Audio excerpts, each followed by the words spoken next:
Good morning. Welcome to the Medical Board of California meeting in San Francisco. I want to ask all of us to please turn our cell phones to silent.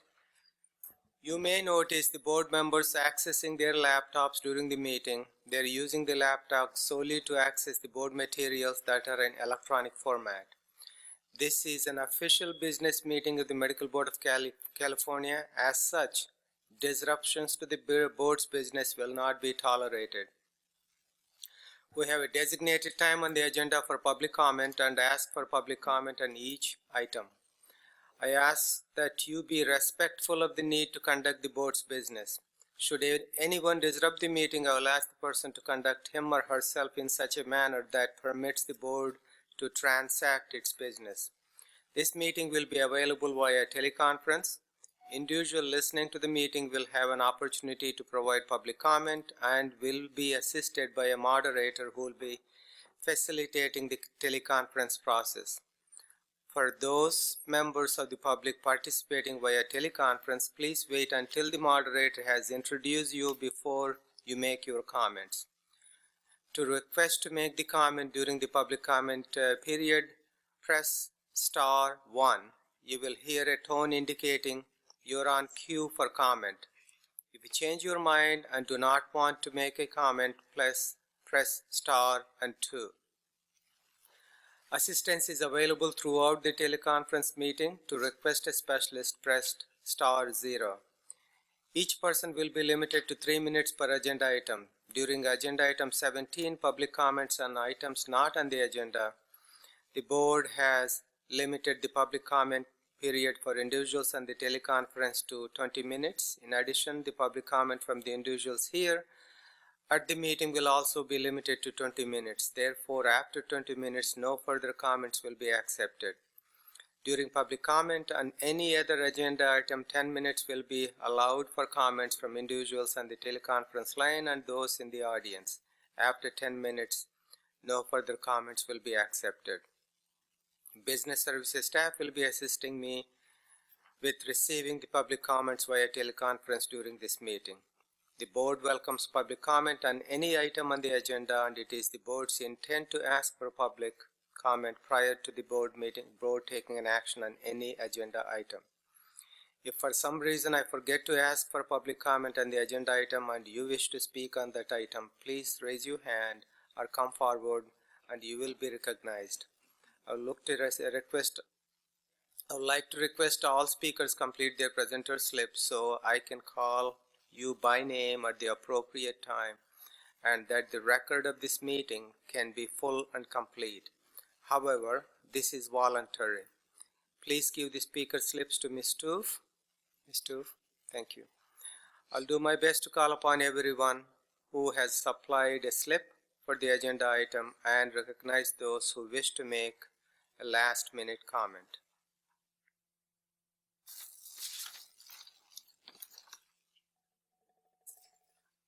I'd like to call the meeting to the order, and Ms. Toof, roll call, please. Dr. Bolott. Judge Feinstein. Present. Dr. Hawkins. Here. Dr. Kraus. Here. Ms. Lawson. Dr. Levine. Here. Dr. Lewis. Present. Ms. Pines. Here. Ms. Sutton-Wills. Mr. Wormuth. Here. Ms. Wright. Here. Dr. Yip. Here. Dr. Gonadev. Here. Thank you. We have a quorum. Thank you.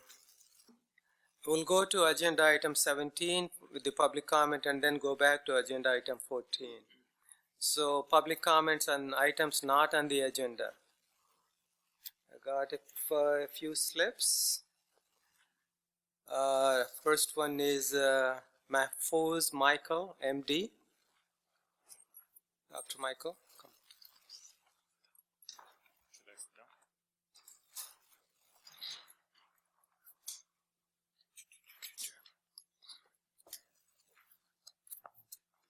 Good morning, everyone. Should I start? Yes, go ahead, please. Thank you. My name is Dr. Mahfouz Michael. I've been practicing medicine for over 35 years in Southern California. I'm the founder, owner, and medical director of Clinica Medica San Miguel, a group of clinics within the greater Los Angeles area, which serves over 1,000 patients a day and about 300,000 patients a year. Through my practice, I have learned of my many health disparities that affect the communities I serve. Much of my patients are of the Latino community, which suffers from high rates of heart disease, hypertension, diabetes, and obesity. Because of this, I founded the San Miguel Foundation, which aims to provide health programming to local communities. Aside from my medical practice, I found that the number one key to prevention is education and awareness. Throughout my years as a practitioner, I have been recognized by President Clinton, the state of California legislators, and the county and city of Los Angeles for my work in our community. I am here today to stress the importance of having community clinics that are actively engaged with the people and the neighborhoods they serve. Clínica Médica San Miguel is the main health care provider for many of my patients, and I plan to continue providing affordable services and community programming for a long time. I urge the medical board to support Clínica Médica San Miguel and other community clinics like us so that we can continue doing the good work we do. Thank you very much for your time. Thank you. Thank you, Dr. Michael. Thank you. Next one is Marian Hollingsworth.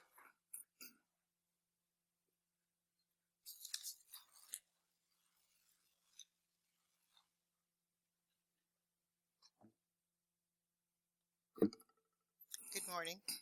My name is Marian Hollingsworth, and I am speaking right now as a private citizen about an issue that you all might not realize you are doing. Yesterday, when the board was reviewing legislation, there were a number of times that instead of stating your own opinions, you would say, well, the CMA says this about this bill, or the CMA has stated this in the past. The CMA is only concerned about the financial stability of doctors in their practice and is not necessarily concerned about patient safety. That is not their primary goal, as it is yours. But it makes me wonder just how dedicated you are to your positions at the medical board and your pledge to protect patients if you're always quoting the CMA. Many of you doctors have held positions with the CMA and are current members. For example, Dr. Gananadev is a former CMA president and has the current CMA CEO on the board of his directors of his medical school. And now even the new DCA director used to work for the CMA.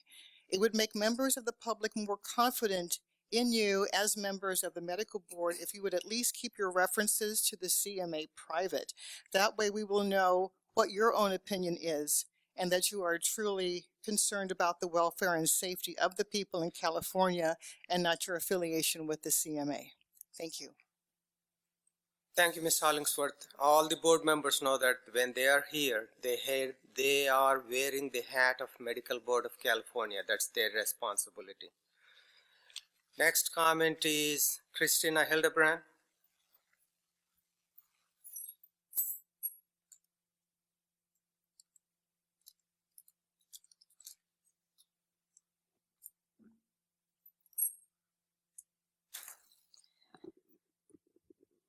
Good morning.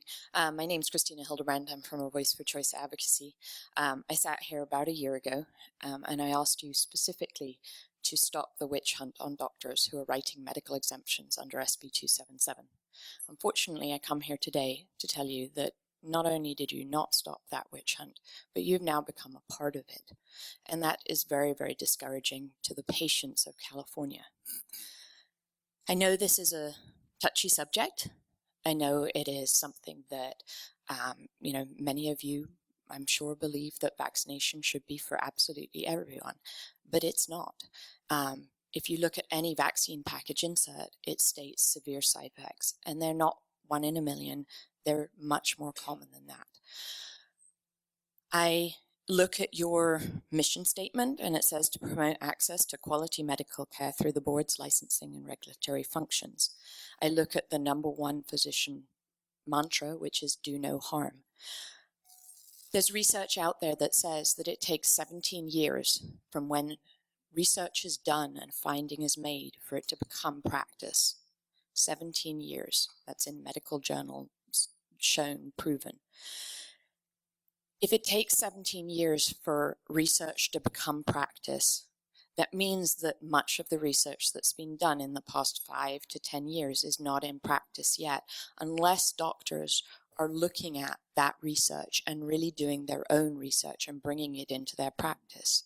So when you have these doctors who look at vaccinations and look at the individual child and look at the risk to benefit ratio, you have doctors who are giving medical exemptions based on the latest research coming out of Europe, coming out of Israel, coming out of many places that is associated vaccines and aluminum adjuvants with autoimmune disorders. And they're giving medical exemptions based on genetics, based on other testing that they're doing, which isn't common testing, but they're doing it. Many of these doctors have been, I would say most of these doctors have been sent a letter in the last few months, weeks, from you, from the California Medical Board, stating that they know that they're giving out medical exemptions, that you want them to ensure that their files are up to date and in compliance with SB 277, which I can guarantee you, having worked and advocated with many of these doctors, they are, but that you're not going to do anything right now, but you're watching them. That's intimidation. That's unprofessional. And it's not what should be happening in our state. And I ask you to stop. I ask you to stop intimidating our doctors that are doing the right thing, that are really looking at each child individually, that are looking at children whose brothers and sisters have had extreme reactions or have even died from vaccines, and therefore they're giving medical exemptions. So I ask for you to really look at your practice.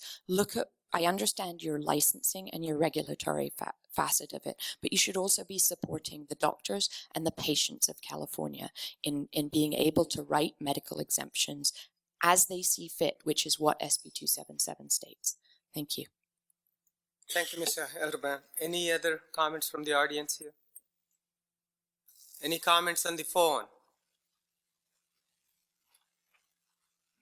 First comment comes from Lauren Jones. Your line is open. Go ahead, please. Yes, hello. I filed a medical board complaint that they closed without an investigation, and I'm very, very upset. I also was lied to. My complaint was first filed in 2015. I never received any confirmation of my complaint filing. I followed up in March of this year, and they took my new complaint, but then they closed it immediately and stated that they did obtain my records. I made an inquiry with the hospital, and the inquiry showed there was a disclosure that no one had obtained my records, and I was lied to. I believe the hospital and the surgeon that destroyed my spine bribed the medical board to not discipline them or investigate them. I firmly believe that's what's going on, and there's a conflict of interest and fraud at the cost of destroying patients' health and lives. I've been through 5 revision spine fusion surgeries, and I still need more, and I'm disabled for the rest of my life because of this surgeon. Thank you. Actually, you can contact Christina Delp afterwards privately, and she will go over with you. We take these things very seriously, so please go ahead and do that. Thank you so much. Next one, please. The next question comes from Lisa McGifford. Your line is open. Hello, good morning. Since everyone keeps talking about Consumer Reports evaluation of medical board websites, I thought I would weigh in. I personally oversaw that evaluation, which was based solely on the information provided to consumers on these websites. It provided no evaluation of the usability of the website other than the ability to search by a doctor's name. And yes, California came out on top with a score of 84 among other states that mostly had terrible websites. You should be proud that your site has much good information on it, but it still can be improved. It is important to note that same Consumer Reports article also supported the patient notification by doctors on probation because there are so many barriers for consumers to find clear information that is posted on the California MDC website. The information is there, but it was very hard to find. To her credit, Kim Kirschmeyer recognized these shortcomings, and even though California came in first, she asked her staff to make changes to further improve the site, and some improvements were made. Kim also heard our concerns about shortcomings in the physician profile, and that has led to changes in the current Sunset Bill to include a clear statement up front on the profile about the status of the doctor's license. Regardless of the quality of the website, the fact is that many patients don't have access to the website. Think about elders, people without resources for continuous access to computers, and people who speak languages other than English. Currently, they can only consult the website or call the medical board offices, and they would have to check that site every time they go to the doctor. So please continue to improve the site and support direct notice to patients of doctors on probation for very serious misconduct that clearly violates their profession's ethics and standards of care, and recognize that these patients of these doctors have a right to know, and that you still have many improvements that you can make on your website. We look forward to working with you towards that goal. Thanks. Thank you, Ms. McGifford. Any next one? The next question or comment comes from Eric Andrus. Your line is open. Hi, good morning. I just have to correct something, Dr. Gananadev, with the caller that called in earlier, Lauren. She's already spoken to Christina Delp. Christina Delp has lied to her. She's the one that told her to that they had a signed release form for her medical records, and they don't have that because Lauren called UCLA and found out that they have not sent the medical board any records. So she's already spoken to Christina Delp, and Christina Delp has given her misinformation. So once again, I need to question why the topic of Kerry Webb and others breaking the California Public Record Act has not been put on the agenda. I asked for it at the October 2016 meeting and again at the April 2017 meeting. It's actually in the minutes. I looked. Is there some reason the board wants to ignore a serious issue of their own staff attorney breaking the law and not making the board be as transparent as they possibly can be? I would think that Judge Feinstein would be particularly interested and up in arms about this. The medical board has been sued by at least one other person for breaking the Public Record Act law. So once again, I would like the board to take this matter under submission and deal with it. If you don't want me bringing it up all the time, you'd think you'd want to research it and deal with it once and for all instead of ignoring a member of the public. You need to understand that not only your opinions count, ours do too. But I know Deb likes to sit there and make faces when I call in to try to make me look not credible. It also appears that unless I file a Public Records Act request, Kerry Webb no longer responds to my emails. Kimberly Kirkmeyer never responds. I guess she thinks she's too important to deal with the public. Conversely, Christine Valine did an excellent job last week answering some of my questions for me. I need to know who to contact to get questions answered if Kerry is going to refuse to do so. Also, question, when the board withdraws an accusation, why does it not explain on the withdrawal document why it was withdrawn? How can the public make sure the board is doing its job properly if you hide information like that? There's no accountability when you keep information from the public and no recourse to hold the board accountable if purposely keep information from consumers. I hope you're all enjoying my weekday emails and tweets to the state legislature detailing how the board is not protecting the public properly. If you're not getting my emails, let me know. I know Judge Feinstein isn't getting my emails because the address she used on her Form 700 for conflicts of interest does not work for some reason. I asked Kerry Webb for an updated email address, but again, she refuses to respond. I hope you've all had a chance to look at our new website where we're logging all of the medical board's disciplines against doctors. We've currently entered 714 doctors and are working backward in time. Soon we'll be able to run our own reports and compare them to what your purports to say. And I won't have to pay over $1,000 to find out all the sex offending doctors in California, something that Kerry Webb has worked so hard to keep from me. Also, public documents will never disappear on our website like they do on Breathe. The website is located at forpatientsafety.org. Unlike Please all of you, conclude your we truly comments. do have patient safety as our only priority, not protecting bad doctors ever. Thank you. Thank you, Mr. Andrist. Any other? There are no more questions in the queue at this time. Thank you. That closes the public comment. We'll go to item 14. That is update on disciplinary demographic task force, Dr. Cross and Ms. Wright. Thank you, Dr. Ganadev. As reported at the last meeting, the goal of our task force is to evaluate claims of discrimination and the findings of the CRB demographic study in order to proactively prevent bias in any and all processes of the board and any actions of anyone who may be involved in the investigative or disciplinary processes. We are happy to report that the board has identified a vendor to provide the implicit bias training. This training will be both in person and also via webinar for those that cannot do the in-person training. The board is in the process of working with the Department of Consumer Affairs to get the contract complete.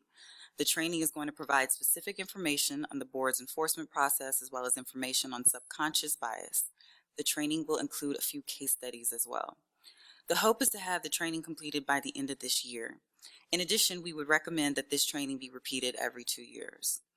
On July 12, 2017, myself and Dr. Krause met with the representatives from the Golden State Medical Association and an attorney who knows the board's enforcement process from the physician's perspective. The meeting was intended to receive any additional information that could assist the board in identifying issues within the board's enforcement process. During the meeting, we discussed that certain information should be removed from the complaint, investigation, and prosecution process. This was discussed at the last board meeting too.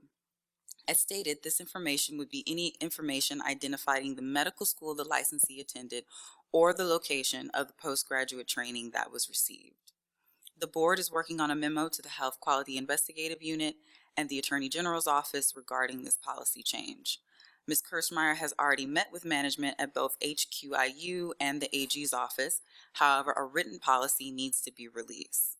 Once that is implemented, the board will meet with the Office of Administrative Hearings on ensuring this information is not included in the proposed decisions either.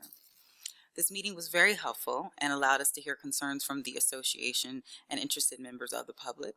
We are thankful for the association bringing these concerns to the board, and we are hopeful that the changes we are making will improve the board's enforcement process and remove any factors that could lead to unconscious bias. Are there any questions? Thank you, Jimmy, and thank you, Ms. Wright and Dr. Cross for really a lot of hard work, and the entire board appreciates your work. So, any questions from the members? Dr. Hawkins. Just briefly, and I echo the work you've done and other members of the board.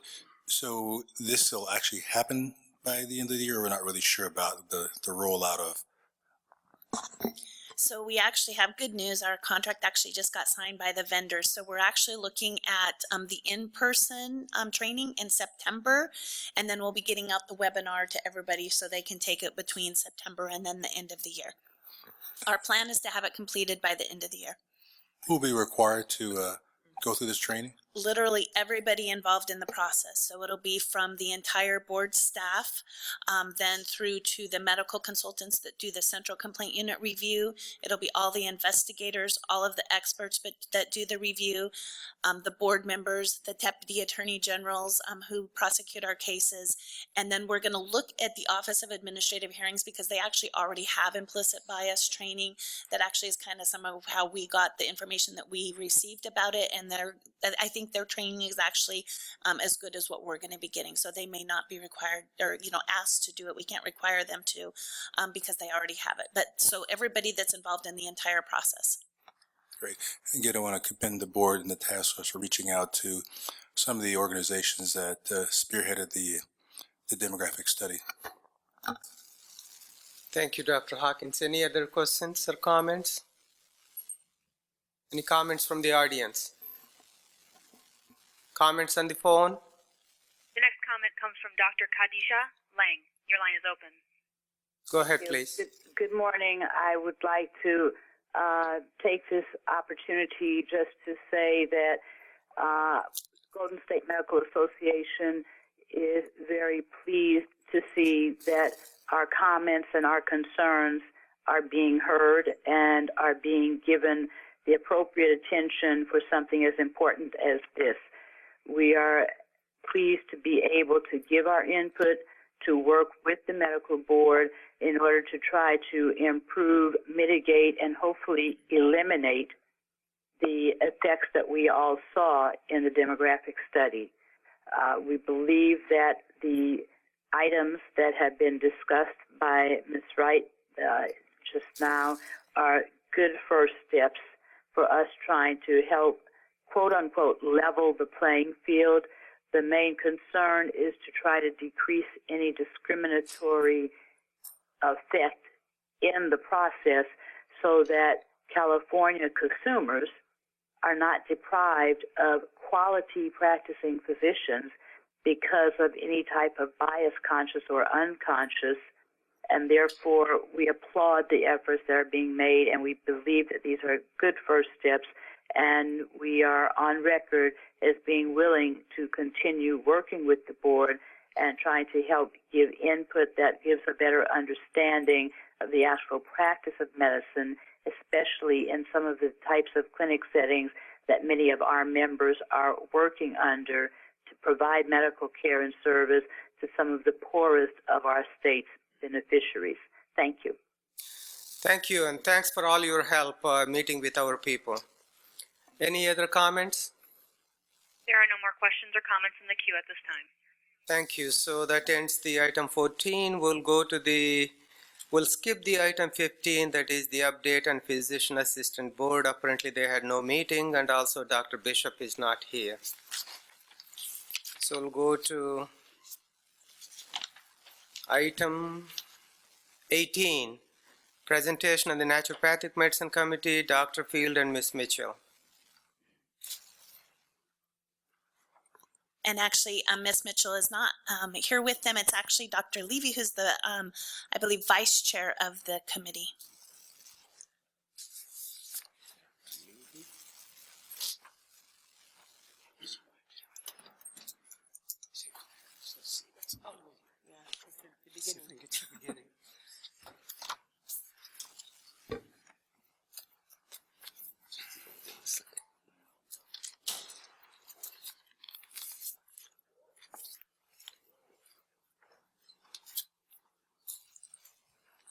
Thank you.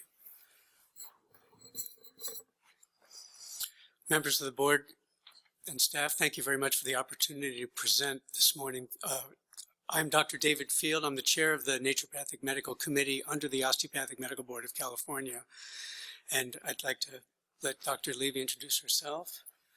I'm Dr. Tara Levy. I'm a vice chair of the Naturopathic Medical Committee, and Dr. Field and I have both been practicing as naturopathic doctors in California for many years. Very good.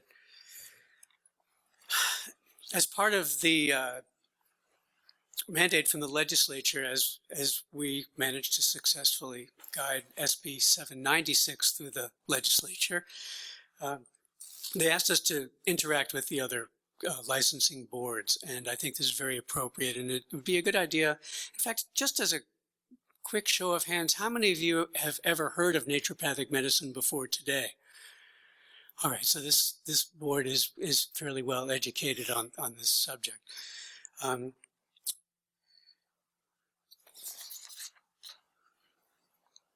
at that. So we're going to go through a few topics today, and I'd be most interested in taking questions if you have anything like that.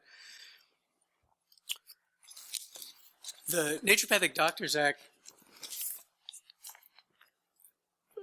contributes some definitions, such as what is naturopathy, what are naturopathic doctors, and we'll go through these with you. As you can see from the slide, naturopathic medicine is a distinct and comprehensive system of primary health care that uses primarily natural methods and substances to support and stimulate the body's self-healing process. California first licensed naturopathic doctors in 2003. We are the 13th state to regulate the practice of naturopathic medicine. Naturopathic medicine has been regulated since the early 1900s in Connecticut, Washington, and Oregon. Continuous regulation. There are currently 17 states, and I believe we just added 2 more states since this slide presentation was prepared. So there are almost 20 states, including the District of Columbia, Puerto Rico, and the U.S. Virgin Islands, that do regulate naturopathic medicine. The title granted in most states is naturopathic physician, and when the bill when the original licensing act was being debated in the early 2000s, the title, in terms of a compromise with the conventional medical community, the author removed the title physician from the bill, and the title naturopathic doctor is what the legislature determined was the appropriate title at that time.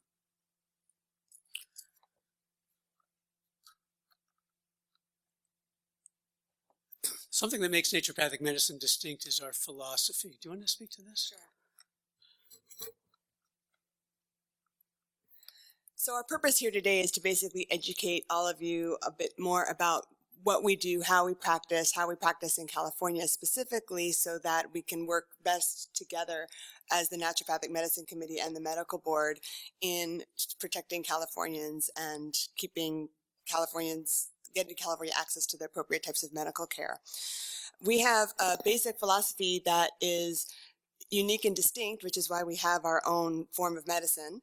Naturopathic medicine follow these 6 principles, and first, do no harm should look familiar to all of you, right? So we're utilizing the least methods and medicinal substances that minimize risk and risks of side effects, using the least force necessary to treat our patients.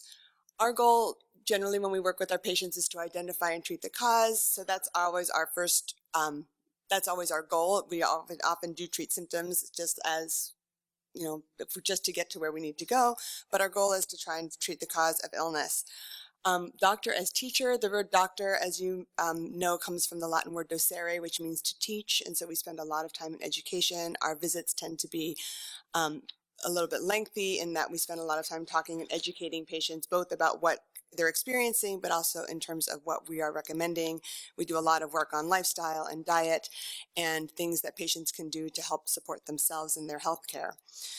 We treat the whole person. So we're looking at treating individuals and looking at all aspects of a person. So while there are naturopathic doctors who do specialize in particular areas of practice, many of us work as family care doctors, and where we are looking at everything that's going on for a person. So we're going to talk about their sleep and their stress and their diet and their home life, as well as their stomach issues and their hormones, and kind of get a full balance as to what's going on for an individual. And then our primary work is in prevention. Our goal is to help prevent chronic disease and help prevent some of the issues that we see that plague people as they move through life. And so we work a lot on helping to keep people well. The training of, slides. So the training of naturopathic doctors is really quite similar to the training of a conventional medical doctor. In fact, the first 2 years, we emphasize the basic sciences. We are trained in a variety of complementary and alternative therapies, including conventional medication and drugs. Because if a patient comes in on a high blood pressure medication, we need to understand what that medication is doing with the patient before we make suggestions ourselves regarding diet and lifestyle and such. We're trained in minor office procedures, things like doing suturing, removing skin tags, benign lesions, etc. We're trained in naturopathic childbirth attendance. In other states, naturopathic doctors attend childbirth independently in hospital without physician supervision, because we are trained as primary care and obstetrics attendants. We're trained in hormone replacement therapy. Now, the legislature in 2003 granted naturopathic doctors the right to independently prescribe hormones, natural and synthetic. So this is part of the Practice Act. By the way, we also may administer epinephrine to treat anaphylaxis, which is very wise. It seems like that if someone has the skill to administer a life-saving medication, that one should be able to administer that medication. We're trained in herbal and homeopathic medicine. We're trained in clinical nutrition and diet.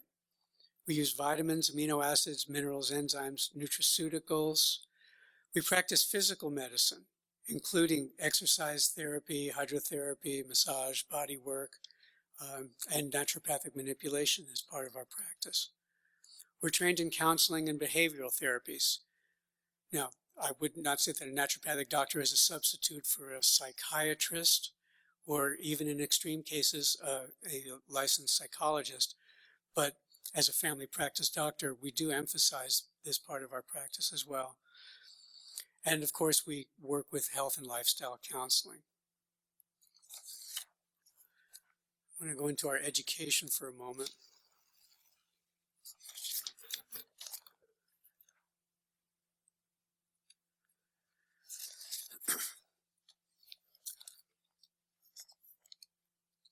In order to become a naturopathic doctor, a candidate would need a bachelor's degree from a regionally accredited school, just like going to medical school. You can't just walk into medical school with a high school diploma.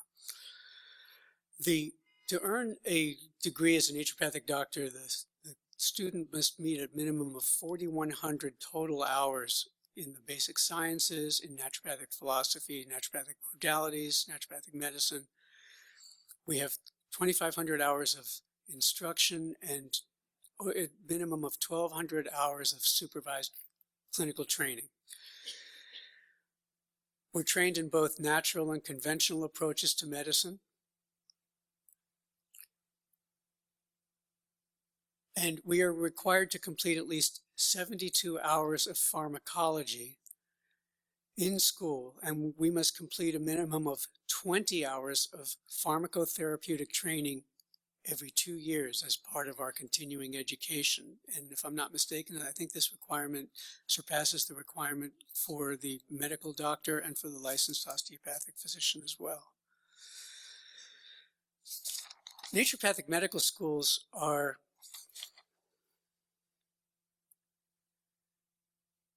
accredited by the Council on Naturopathic Medical Education.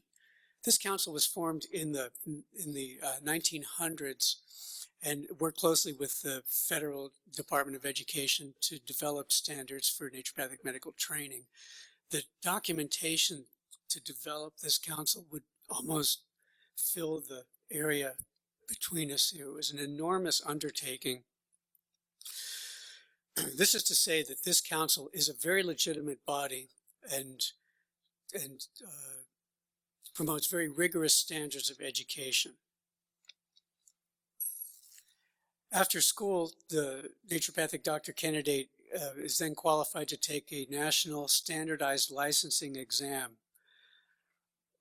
The exam is currently even broader than the current scope of naturopathic doctors in California, because the scope of naturopathic doctors nationally in many of our neighboring states, such as Washington, Oregon, Arizona, even Utah, has a broader scope of practice than the state of California.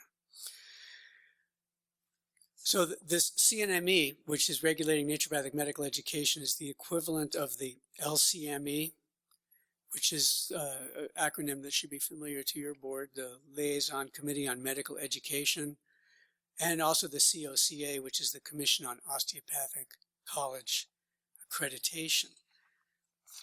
It would be nice if we could just combine all this, wouldn't it?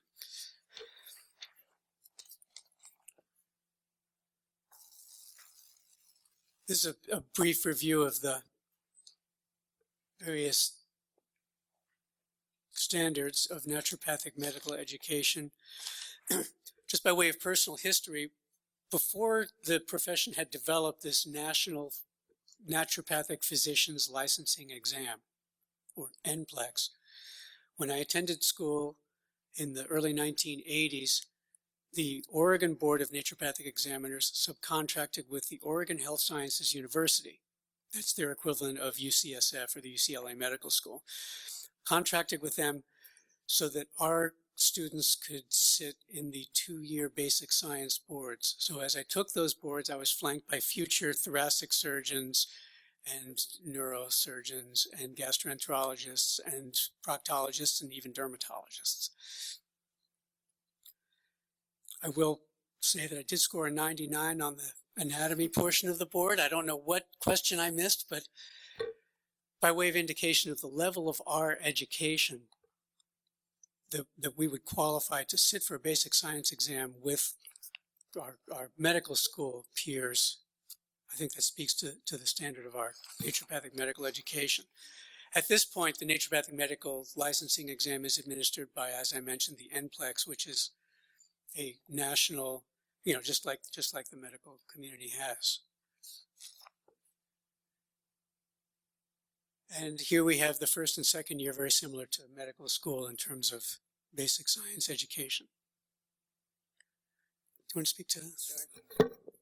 As we move through our education, the first 2 years, as I mentioned, are basically the same as the conventional medical education and focusing primarily on basic sciences with some naturopathic therapeutics. And then the third and fourth years, while we're focusing more on therapeutics, we also move into clinical work where we work side by side with licensed physicians and do patient care. Fourth year, we're doing primarily patient care and getting most of our clinical training. If you look at the comparison of the basic science educations, this is a chart that we use when we talk to state boards and work on licensure. You can see the comparison of the naturopathic, allopathic, and osteopathic medical schools. And this comes from the Journal of Family Practice, where you can see the number of hours in each of the educational systems for each of the main basic sciences. This is how our boards are, this is why our board exams for the first 2 years are so similar to those of the conventional medical school boards. So we do have a two-part NPLEX exam. As Dr. Field mentioned, the first part is the basic sciences. We take that after the first 2 years, similar to the other conventional medical professions. And then the second part we do after our graduation, after 2 years, which includes the clinical science examinations. It's a 3-day exam, rigorous as one might imagine, and nationally administered. In order to get licensed in California, as well as any of the other states, you must pass this exam.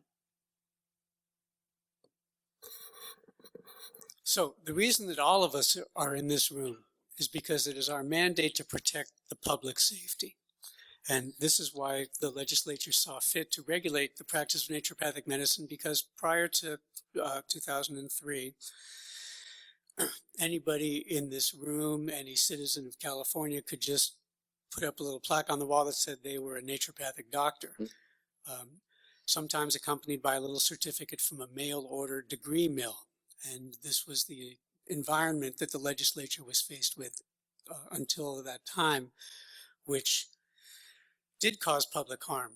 There were people that referred to themselves as naturopathic doctors, and aside from several cases of outright harm, of morbidity and even mortality at the hands of these practitioners, there is always the risk of substitution harm, a concept with which you're all familiar, where a patient would seek care for a condition where there is a known treatment regimen that would be successful, but the patient seeks other care, substituting this other ineffective care for effective care.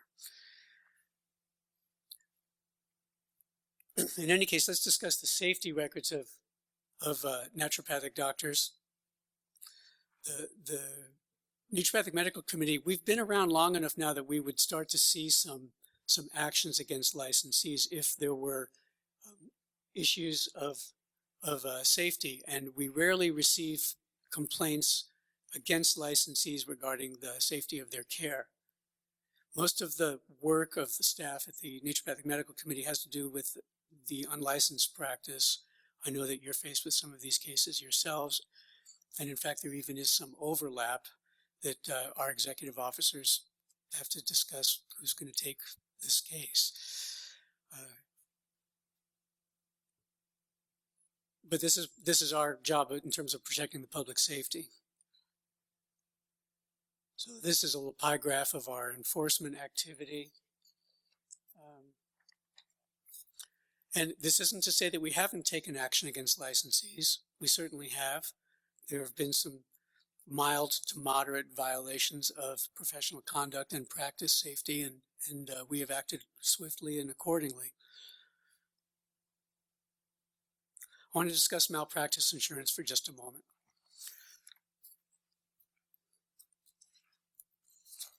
Everybody's favorite topic in this room, I'm sure, especially if some of you are in the OB world.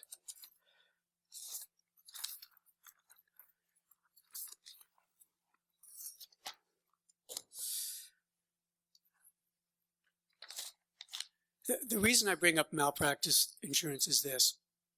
Malpractice companies are not in the business of la kumbaya hand-holding.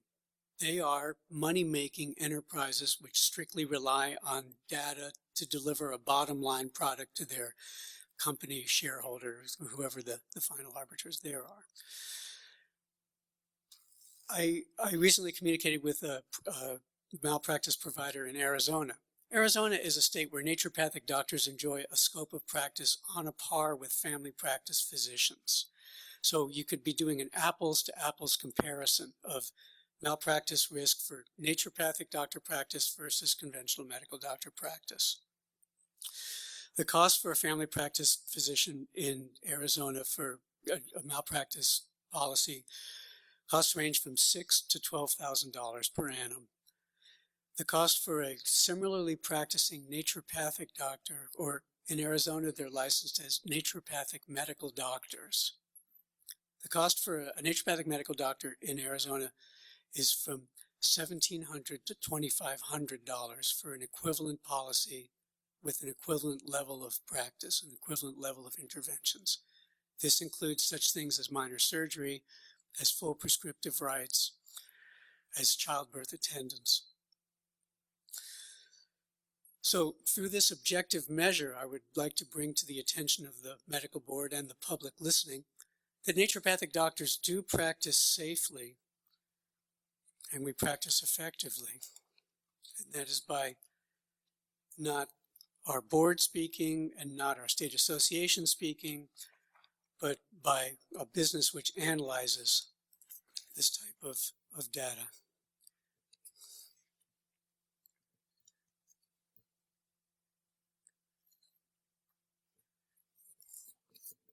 The issue of drug formulary has been brewing in terms of both our regulation and then in the legislative arena for many years, ever since the original act was passed. Do you want to speak to this? Sure. So when our law was passed in 2003, as part of our compromise to get our bill passed in the first place, a study was mandated in the legislature to look at adding a more complete formulary to our law. Currently in other states where naturopaths are more fully licensed, as per our training, the regulatory boards allow independent prescribing of all Schedule 3 through 5 substances, all legend drugs, hormones, and natural substances such as vitamins and other nutrients. Currently, the committee is in a process of developing an exclusionary formulary here in California, and we had a committee advisory council that has been put together that consists of medical doctors, pharmacists, and naturopathic doctors to establish this exclusionary formulary. We are currently hoping to put legislation through to expand the current prescribing scope of naturopaths in California. Currently, our prescribing rights, independent prescribing rights, are limited to hormones and natural substances.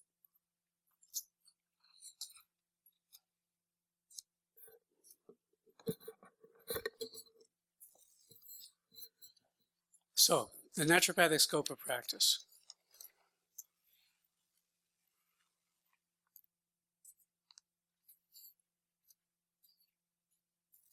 As Dr. Levy mentioned, most states allow independent prescription rights, and we also have the right to performing minor procedures. This comes from the fact that in some of these states like Washington and Oregon, in many of the underserved rural areas, naturopathic doctors were the only doctor for tens or hundreds of miles. And when little Johnny slices his arm open on the lawnmower, if the naturopathic doctor can perform a minor procedure and keep little Johnny out of the ER or the ED, that would be a useful thing.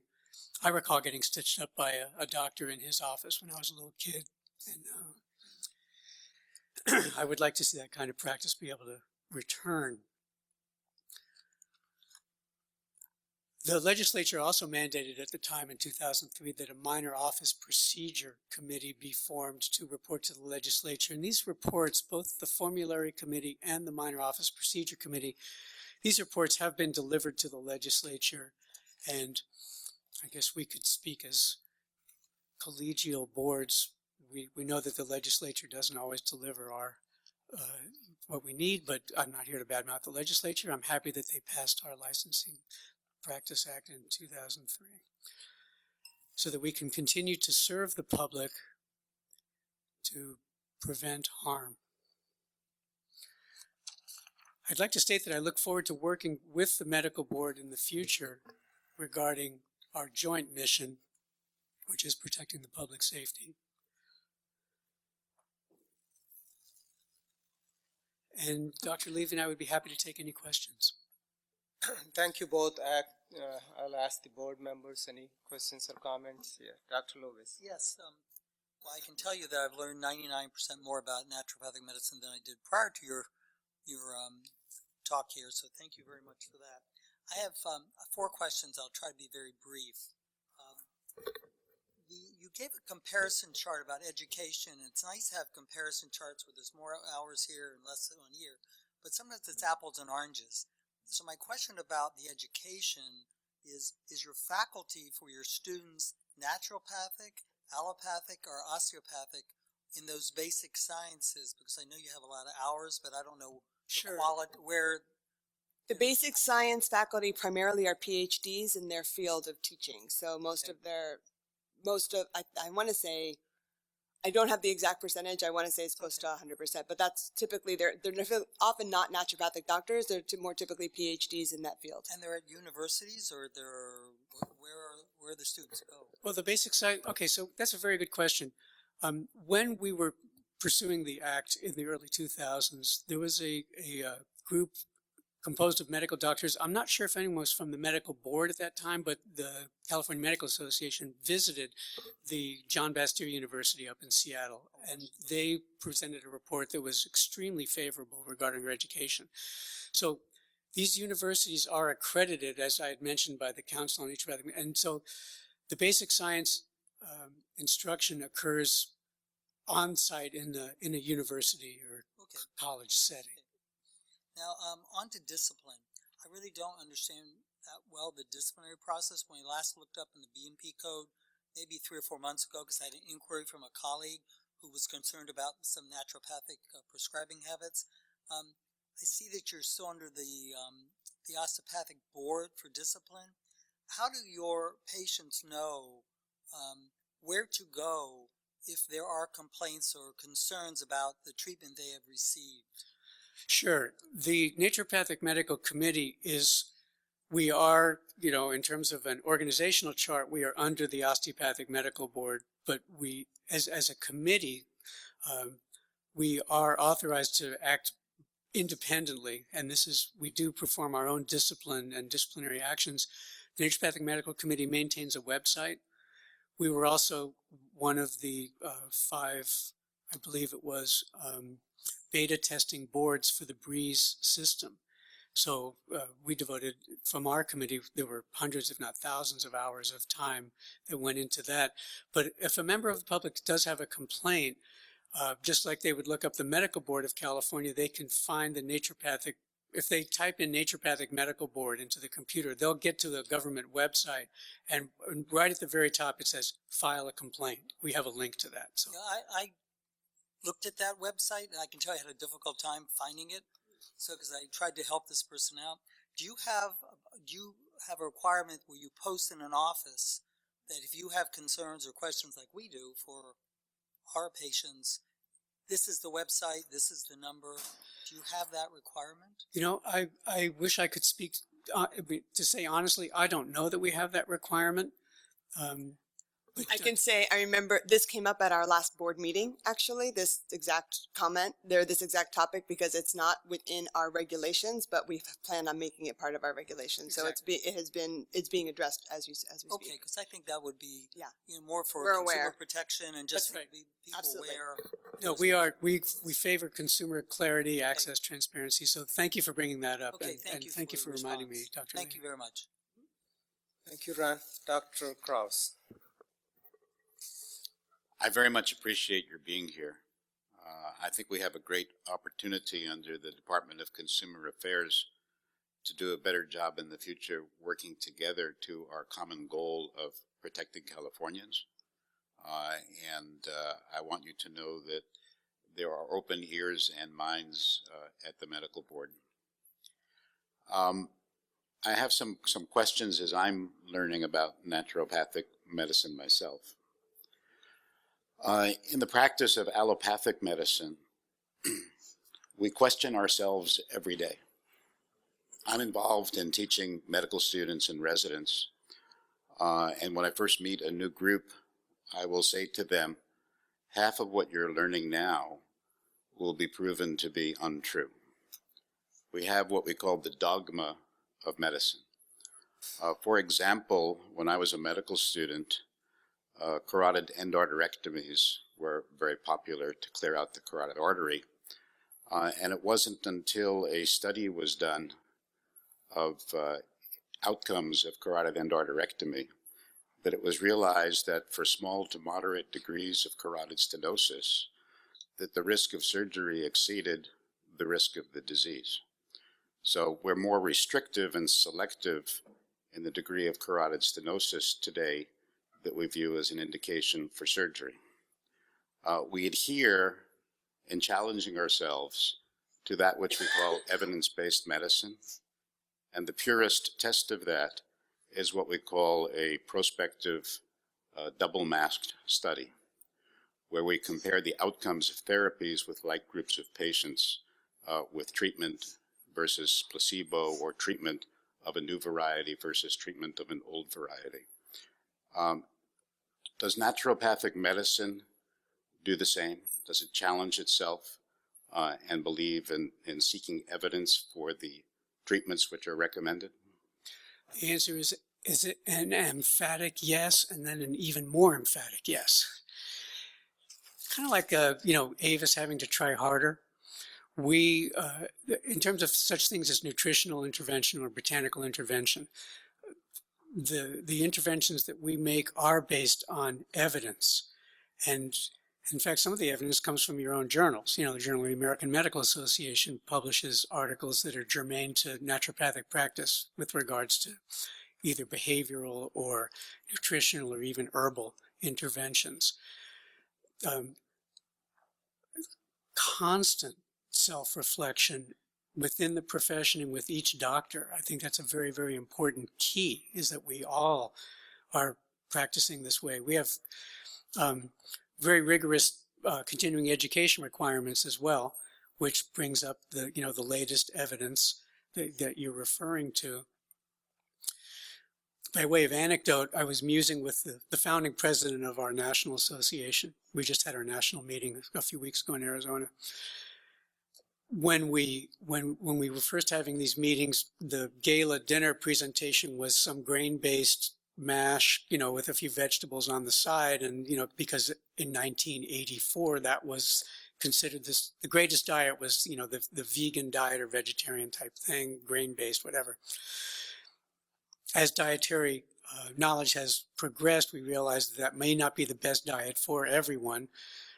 So our current gala dinner features more of a protein with, less carbohydrates and more vegetables kind of thing. Just an aside. But to that point of, are we going with evidence-based medicine? That is one of the cornerstones of the teaching and the practice in naturopathic medicine. And I do want to add that each of the medical schools has a research arm, some more robust than others, but there's research happening at all of the naturopathic medical schools right now looking at a huge variety of things. There's oncology institutes, there's institutes looking at pediatrics, there are people looking at all different types of medicine and how best to integrate some of the therapies that we use with disease and health. Thank you. Thank you. Dr. Levine.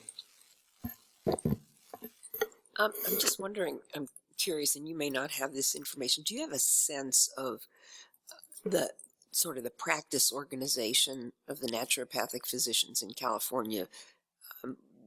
1 to 2 doctor practices, larger groups? Oh, sure. And what the total number of naturopaths?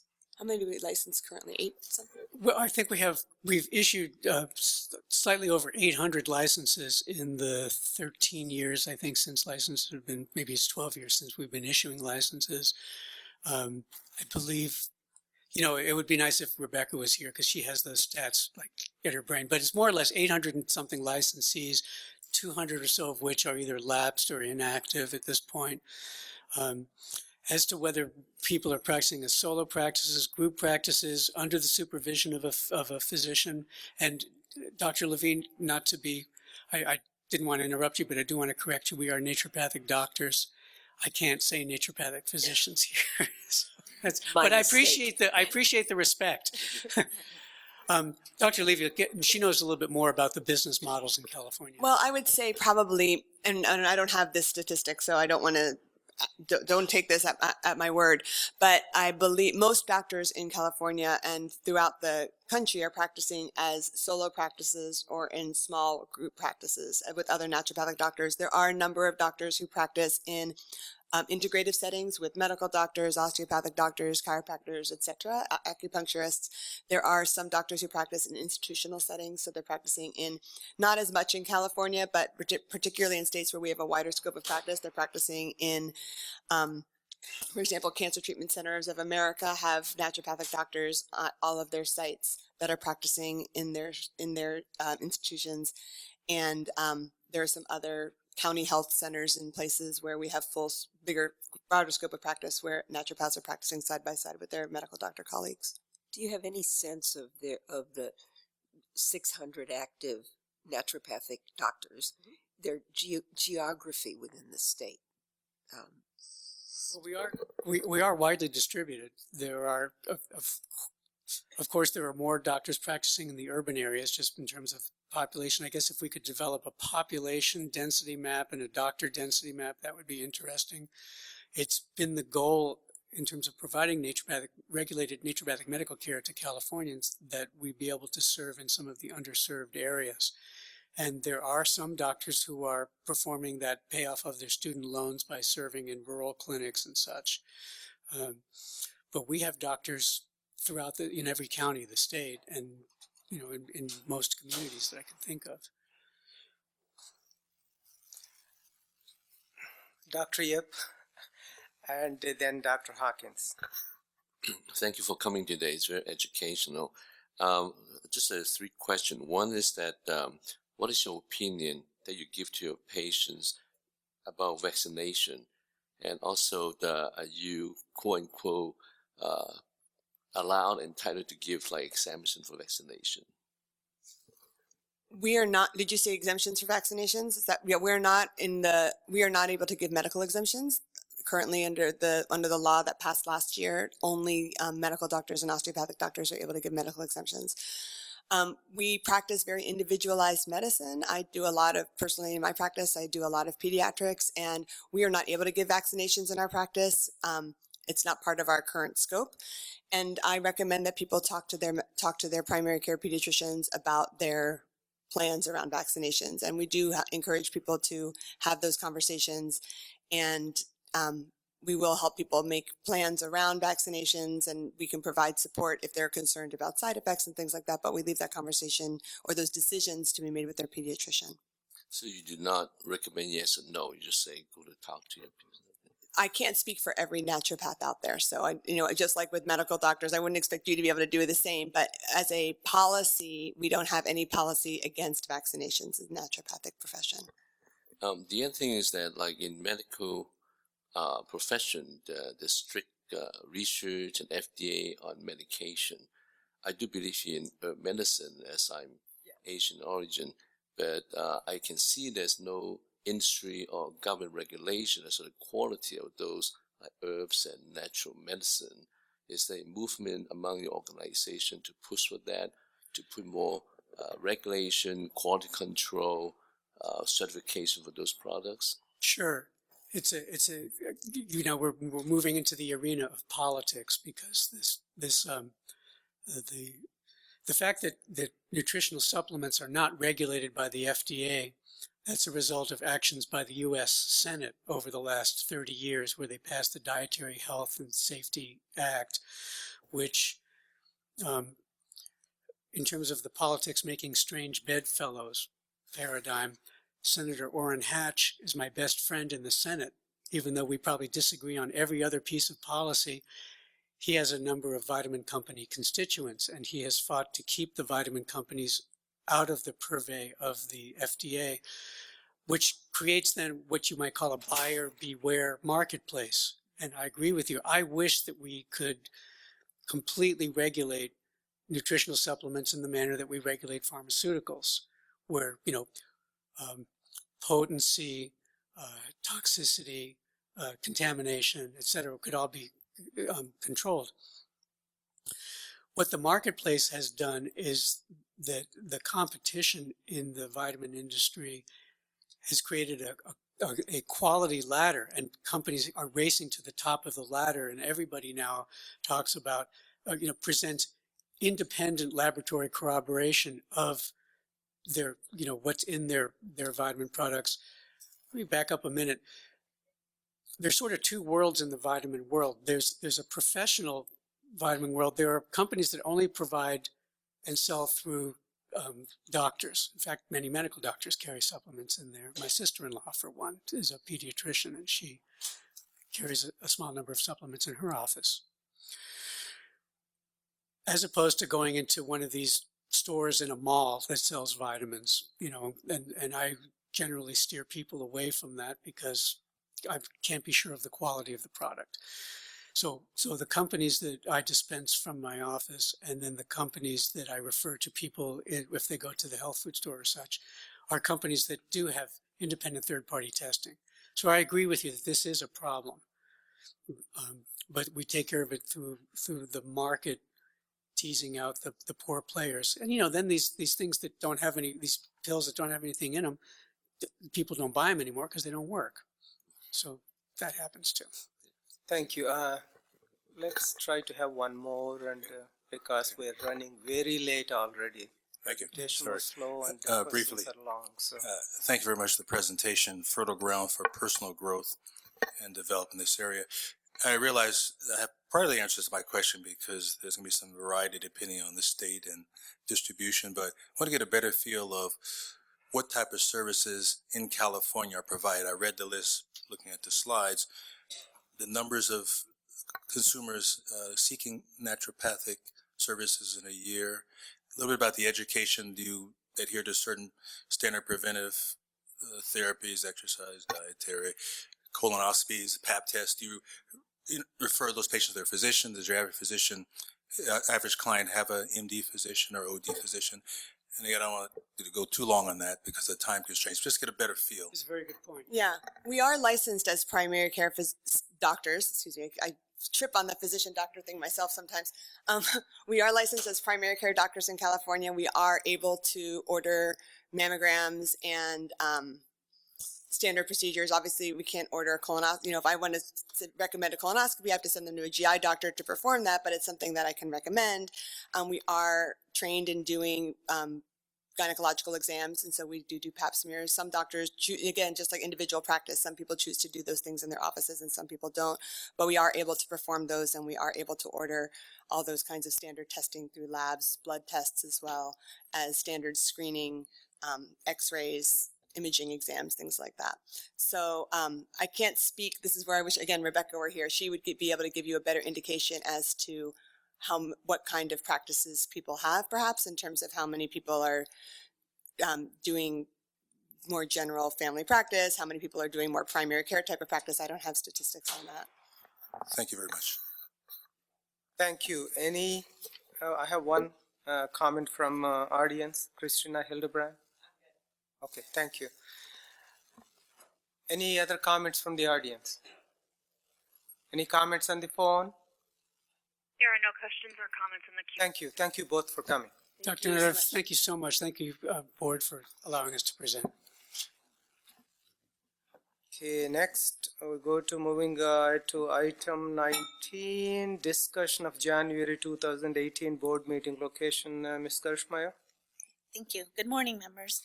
At the last board meeting, the board approved the meeting dates and locations that are found under tab 19 on page BRD 19-1.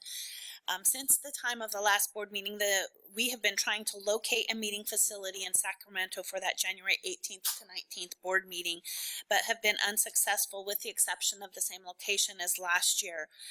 So if this location is unacceptable, I'd actually like to ask the members to change the meeting location for that January meeting from Sacramento to Northern California in order for us to look at meeting possibly in Oakland or San Jose or somewhere else up north, but not the Sacramento area.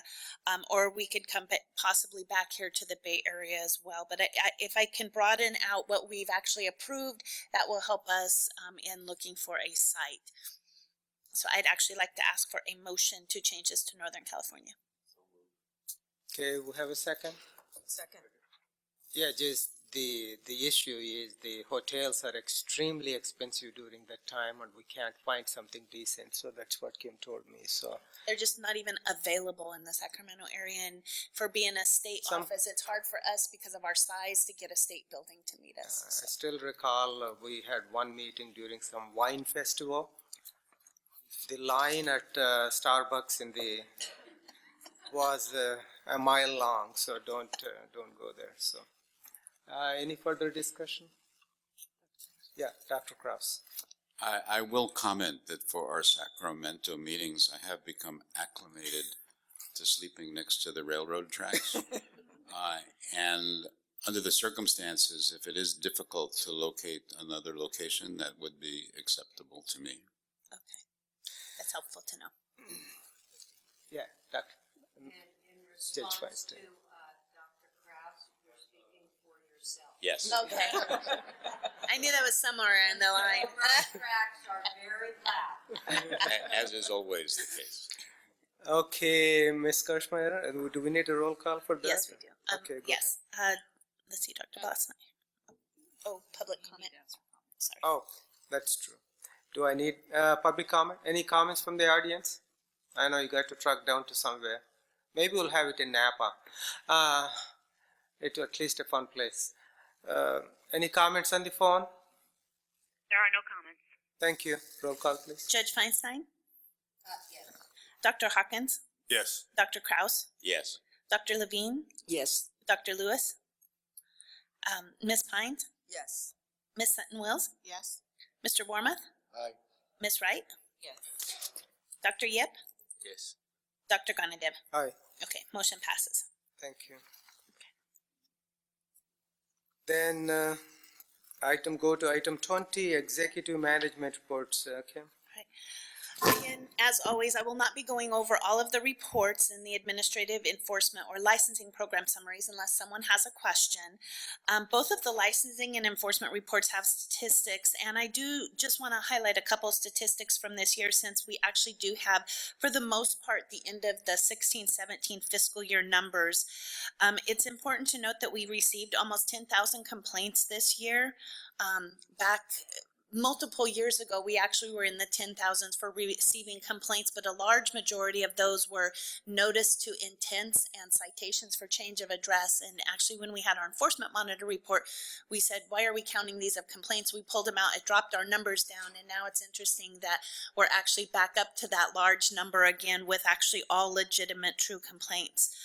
In addition, we issued almost 500 more licenses than the year before and received over 8,000 applications. So those are just some noteworthy statistics. I would like to draw your attention to page BRD 20A-4, which is actually the board's budget as approved for fiscal year 17-18. This was actually what was in the governor's budget. It does include 3 new positions for the medical board, which were approved through the budget change proposal process, as well as DCA-related budget change proposals. So for the board, it added 2 enforcement staff in our central complaint unit, and then the 1 staff to implement that physician health and wellness program. For DCA, it actually approved funding to continue the BREEZE system and then some staff for DCA's solid training unit. On pages BRD 20A-5, that's our fund condition, including repayment of the board's outstanding loans. So I can tell you that for 16-17, we did actually receive our $6 million loan back, so that is now in our fund. And so we still have the other $9 million that's still outstanding, but it is projected to be returned to the board. Again, it does show that we will be close to our fiscal year at the end of 16-17. We don't have an actual picture yet because we do have to wait till we get month 13. It's always usually a month or a month and a half behind at the end of the year to get those final data in. And then we will be expected to be within our mandate at fiscal year 18-19. Over the last quarter, we've actually been doing a lot of presentations, including some I've done with actually some of the board members. These presentations, again, are usually on the board's roles and functions, in particular the enforcement process. These presentations have been very helpful, and we really want to ensure that we are able to provide these presentations to any organization that requests some of the board. So we'll be looking to do more. I have several scheduled in the next quarter, and I'll be reaching out to individuals if they want to help me on any of those presentations. Again, I don't want to repeat what Dr. Ganadev said yesterday, but we did end the fiscal year in licensing unit with 28 days for initial review, which is just outstanding and a huge achievement. On pages BRD 20A 17 to 23, I've actually included a report from the California Department of Public Health, or CDPH, on the End of Life Option Act. As you all know, that this bill passed actually in June 9th of 2016. That was the effective date of it. It had passed earlier than that. And this report actually covers from June 9th, 2016 until December 31st, 2016. Future reports will actually cover a full calendar year, but this one's only that short time frame because they had to have it in by July. A few statistics actually from the summary I would like to point out. There were 191 individuals who received prescriptions for aid in drying drugs, and of those 111 individuals actually passed away following ingestion of those prescriptions. 87% of these were for individuals 60 years of age or older, with a median age of 73. 96% had health insurance, and 84% were receiving actually hospice or palliative care. 59% had an underlying illness that was identified as cancer, and the breakdowns in there. Neuromuscular disorders such as ALS and Parkinson's was the second issue, and it was accounted for about 18%. And the cancer ones, obviously, lung cancer was the top one and breast cancer was the second. And you can look at the report for that. After the last board meeting, the board heard at the last board meeting, they heard a presentation from Dr. Bozzo on the aging physician. And I was actually asked by some members to provide a breakdown for our licensing statistics for individuals and for the licensing population for the physician age. Those statistics are actually found on page BRD 20A, 24, and 25. So this includes the same information on the 2 slides. It's just in a different format. As you can see, several physicians, while they may keep a current, renewed, and active license, have indicated on their survey that they are actually retired. And again, there are about 25% of individuals we don't hear from on their survey, but of those we heard of, that's the breakdown there. But they may have not completed the survey, so it's indicated on the chart too. You can see on the chart how many have not completed, how many we actually believe are still renewed and current and practicing, and then the top number there in that bar graph are those that actually completed the survey and said they were retired. So that's the age breakdown that individuals wanted to see. Then on pages 20E 1 to 3, that's an update from the Health Professions Education Foundation and Stephen M. Thompson Loan Repayment Program. Something important to note is that there's actually a new executive director at that HPEF. Linda Onstead Atkins retired, and now Norland Asbrick has been appointed as their new executive director. This is actually really good news for the medical board because actually Ms. Asbrick and Jennifer and I work very closely together in the past on other issues, and she has been there for a while, so it's nice that we have that relationship with them. And she's actually going to be coming, if it's approved through the board president and vice president, to come and do a presentation at our next meeting on HPEF and the outreach that they're doing. In my report, I provided a brief update on the issue of overprescribing psychotropic medication to foster care children. However, since that report, I've actually received more information I wanted to pass on to you. In the report, I stated that we were still waiting for information to be sent to obtain the authorization for the medical records. However, we did send self-addressed stamped envelopes to the Department of Social Services in order to expedite the return of those forms. And the Department of Social Services has identified the information needed to send the letters to the youth and their social worker. And per DSS, they actually anticipate the first round of letters being sent out by the end of July. As you know, this has been a long and tedious process to try to get these medical records, but we are definitely a step farther than we have been over the past at least year. So of the 86 cases we identified as physicians who may be inappropriately prescribing for those 86 individuals, 47 of the patients are currently over 18. So we're going to have to go directly to the individual themselves, and 39 are under 18. So of those 39 cases under 18, 33 of the cases will actually have to make direct contact with the county social worker and their county council to determine if there is an appropriate adult who can be contacted to consent on the child's behalf to authorize the release of the records. If we can't obtain that, we're going to have to actually get a juvenile court order. And so Ms. Webb has been intricately involved in the process with DSS on this issue. For the members' information on pages 20G 1 to 15 is actually a report recently released by the Federation of State Medical Boards on duty to report and share of information. I would just recommend that you take a look at that. And then the last thing I wanted to talk about is the board's strategic plan. As you all know, this is our year to do our strategic plan, and our planning session with the Department of Consumer Affairs Solid Unit is scheduled to take place at the October board meeting. They've actually requested that we set aside a whole day for that strategic planning. So I don't know if the board members would rather do that on Thursday and we could do panels on Wednesday before that. So I'll be reaching out to you and kind of get a census of how you would like to do that, being that one day of our full board really is going to be one day of strategic planning and walking through that session. So I'll reach out to each of you, and I'll probably do a doodle calendar to kind of see what you would like to do. And then the last thing, I would like to actually thank Dr. Gonadev and Ms. Pines for their work over the last several months on the Sunset Review and the bill, and also for always being willing to assist us, including flying to Sacramento, which Dr. Gonadev loves to do, to attend meetings. And so that concludes my report. Are there any questions? Thank you, Kim. I think you had some of Jennifer, some of Jean's came into you today. Your speed was... I hope we all got that. That was pretty fast. So, Dr. Krause. Thank you, Ms. Kirchmeier. Do we know what happens to the unused lethal prescription for those patients who don't use the drug? So in the actual End of Life Option Act, and I want to look at Ms. Simoes because I think there was, she might need to come up and assist me in this, there was language in there that talked about them needing to provide the unused through the proper maintenance, or any unused through the proper disposal of those drugs. Ms. Webb's looking at the law there. That's correct, right? It talks about that. Now, there is a provision for it, and I can get it to you as soon as I find it here.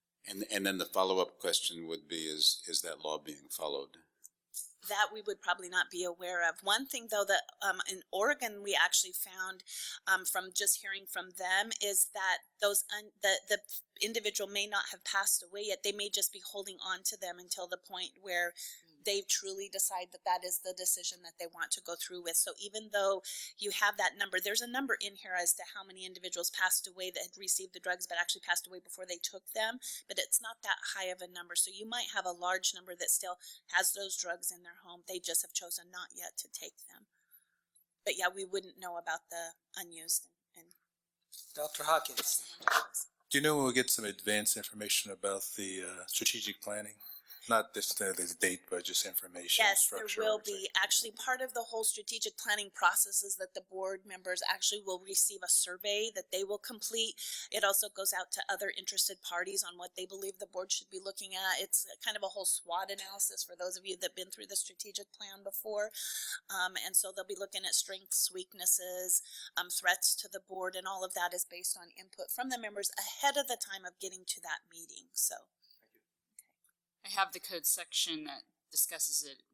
It's Health and Safety Code, section 443.20. Thank you. Dr. Levine. Small thing. On page 24 of your report, the bar graph on the current and renewed license age distribution, can't see the numbers because it's black on dark blue. Oh, no, okay. So for future, pick a lighter color. Lighter color, got it. Dr. Krause helped me in putting it together to test your eyes. I need a. We'll talk to an ophthalmologist. Okay, any other comments? Any comments from the audience? Comments on the phone? No comments on the phone. Thank you. Going to the next item, update on the implementation of physician health program, health and wellness program, Ms. Kirschmeyer. Just pop over there. I don't really have a large update for this. It's really just that we are still working on the regulations to implement the program. As you heard yesterday, it appears that at least one of the uniform standards may change, but at this time, Ms. Webb and I have really talked about this and we've discussed this, and due to the lengthy regulatory process, we believe we should continue in the process, and we hope to present the regulations actually at the October board meeting for the members to review and approve before we submit them to DCA, because the process has swapped now where we have to approve them and then they go to DCA before we can actually post them for publication. But we do want to have another interested parties meeting, so we plan to do that between now and October after Ms. Webb releases those, so they can be reviewed one more time by interested parties meetings. The regulations that come before us will have to comply with all of the uniform standards and the laws that have been presented. So Ms. Webb will be up. And suspecting that there was going to be some movement to take a look at those uniform standards to update it with current technologies for testing. That's been part of the discussion. Is, as you know, it's laborious to do these types of regulations on a topic of this nature. So that's going to be part of the discussion, is the timing on this, but we are moving forward with drafting because there's a lot of different areas involved. And we will, the other thing is we will have the opportunity, as always, if there's something does change with the uniform standards, we can bring it back through the process to the board for a modification and then go out for a 15-day amendment. Depending on what the change is, if it's significant, we might have to do longer than that and go through it again. But that's kind of where we are at this time, unless there's any questions. Any questions? The basic issue there is the uniform standard conflict with the law which was passed to create the program, which is not easy to create with that, so that's why it's work being done. Is that right, Ms. Webb?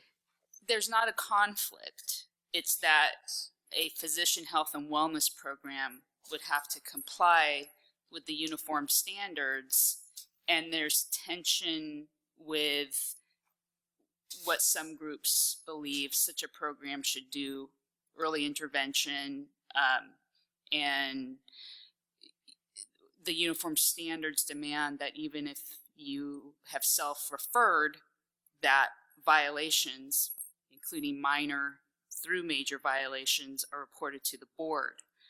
So there's a lot of tension, Yeah, but it's, not a conflict. yeah, it's what I meant was that in the people who got the law passed, there was an issue. The reason it was created was for a separate reason. So we'll continue to work on. One of these days, we'll get it done.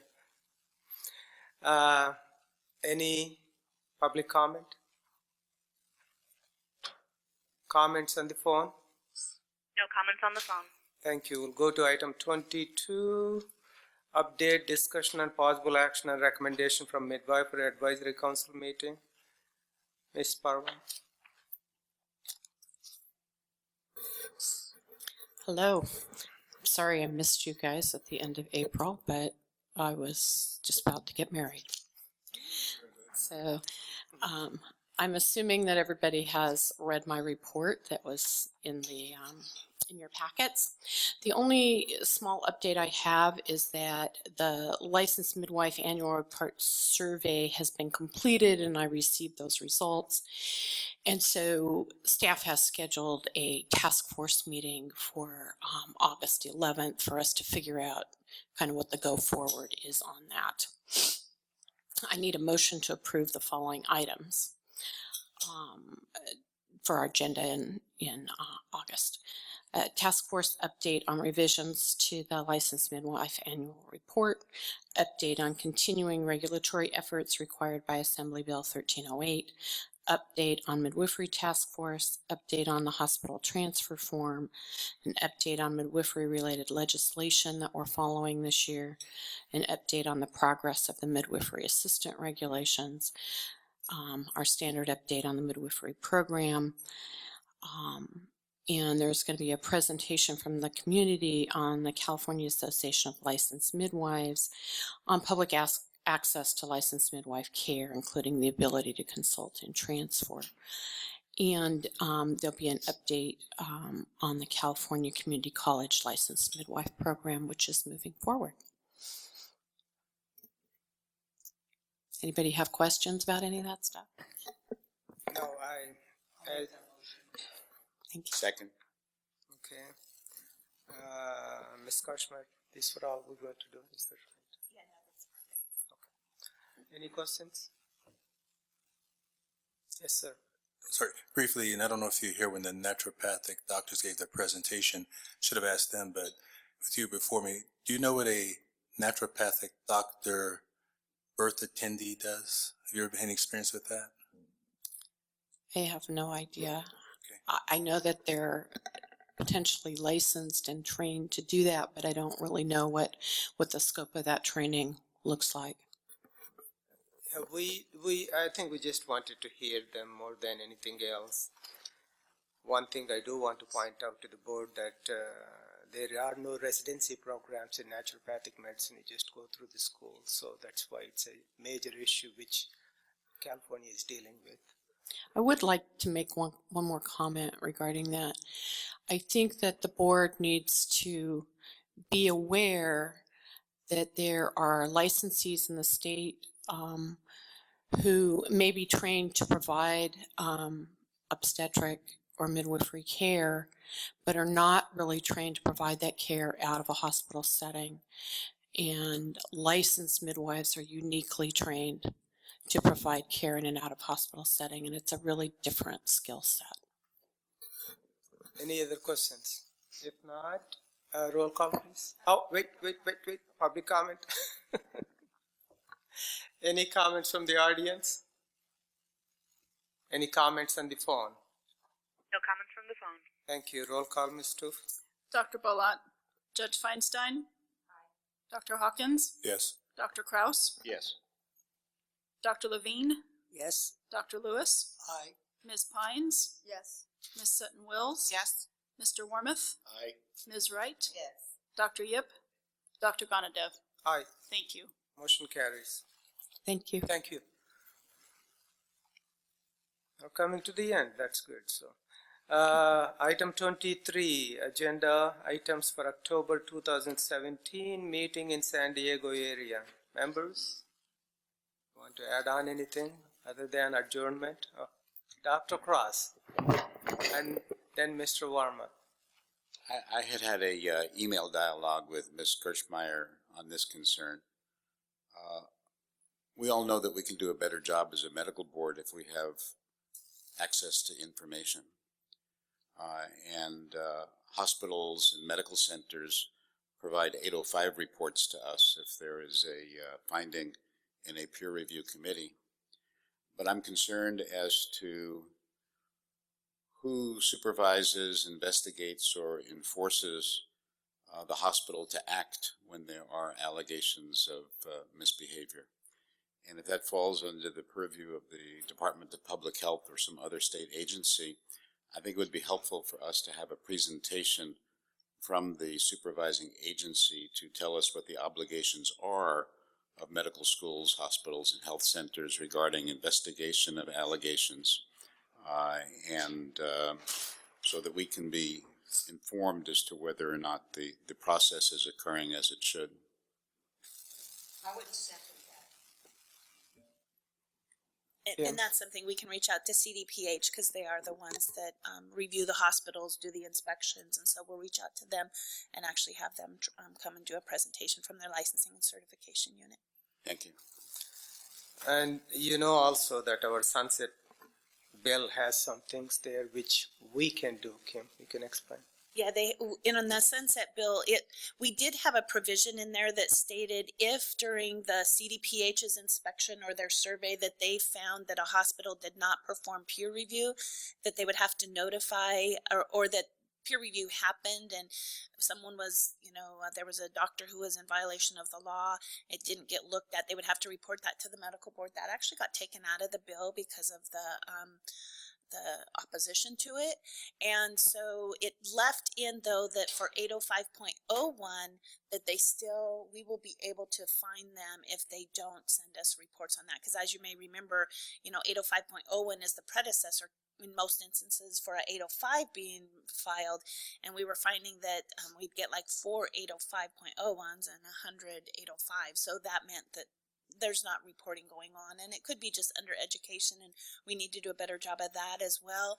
But having that fine on there, I think, will enhance the reporting as well, and that is still in the bill when our bill goes through. And you know that we do discipline the chief of staff if they are not reporting on time or are not at all reporting any peer review problems. And for those that didn't attend the enforcement committee meeting yesterday, one thing that Ms. Delp pointed out is we've changed our process with 805s drastically, and we're receiving those in-house. We're doing the subpoenas in-house now, and we're monitoring those to see if they should be an ISO, and then we're following up with them timely throughout the process. But one thing that we're also doing now that has been quite interesting for the hospitals is that when we get those, if they're like, depending on what it is, but if we're getting the reports and they're not full reports, we're writing back to them and saying you're not complying with the law. This does not include all of the detail. You need to provide the detail. If they're late and it's only a couple days and it could be mailing time, we'll write to them and say, you have to do this within this time frame. This is what the law says. We're putting this on record for this time. Next time it could lead to action. And then if they are late, we are referring those to the Attorney General's office now for the filing of a notice of imposition of penalty to take action against the hospital. So our 805 process has drastically improved over the last 3 months with Ms. Delp. Mr. Warmoth and Dr. Krasner. Well, first off, I wanted to thank the several board members for their solidarity vote yesterday, abstaining on the issue that came before us. At the same time, I recognize we're not doing our job of protecting the public by trying to hold a medical school to an issue that we have not clearly stated is an issue. So I would like to ask that the staff look at our guidelines for approval and consider the possibility of adding a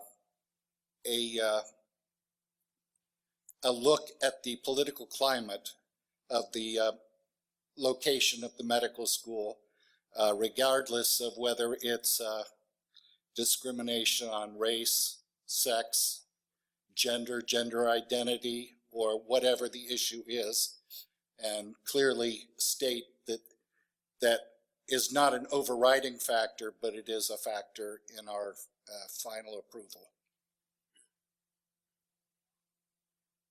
Okay. One thing, Mr. Warmoth, you know that our sunset actually takes us away from approving these schools. We just go with the WHO, right? Is that It might be something that maybe we wait and see what happens with our sunset bill Right, and then look right, at it right after. right. Dr. Cross and then Dr. Hawkins? Another agenda item is if the Governor's Office approves, I'll be attending a Federation of State Medical Board Committee meeting in DC in September on stem cell and regenerative therapy. And I'd like to be able to report on that at our next meeting. Thank you. Dr. Hawkins? Briefly, Dr. Krause, thanks you for bringing this 805 issue before us. And I had to bring to the attention of the consumers that when Ms. Kirchmeier talks about the proactive nature of this 805 issues with hospitals, et cetera, that this is an example of how the medical board is being proactive in public protection. So I hope you put that on your asterisk of things that the board is doing as we try to protect the public. Thank you. Any other items? Any public comment from the audience? Comments on the phone? We do have a comment from Eric Andrist. Your line is open. Hi, I just wanted it on the record that Carrie Webb barked at me to sum up my comments this morning right at 3 minutes, but when Christina Hildebrand from A Voice from Choice Advocacy spoke, she let her speak for a full 4 minutes without interruption. Must be nice that the board can afford to pay Carrie, what, $500 an hour to sit on a stopwatch? Thank you, Mr. Andrist. Okay, next item is actually the adjournment. So moved. Second. Okay, we're done. We don't need a vote for that, so.